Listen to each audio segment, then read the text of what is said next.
Now coming towards vocabulary exercises. इससे पहले word meanings के questions थे, वो हम discuss कर चुके हैं अपने unit के explanation में.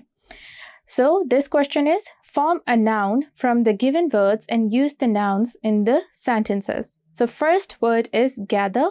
आप noun कैसे बनाते हो? Word के end पर suffixes लगा देते हो, like ing लगा दोगे, tion लगा दोगे, इस तरीके से आपके nouns बन जाते हैं.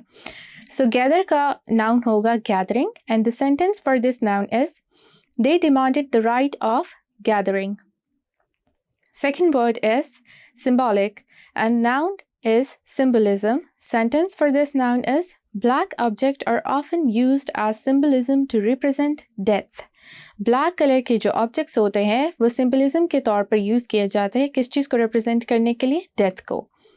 Third word is prosper, and noun for it is prosperity, and the sentence for it is, adversity leads to prosperity.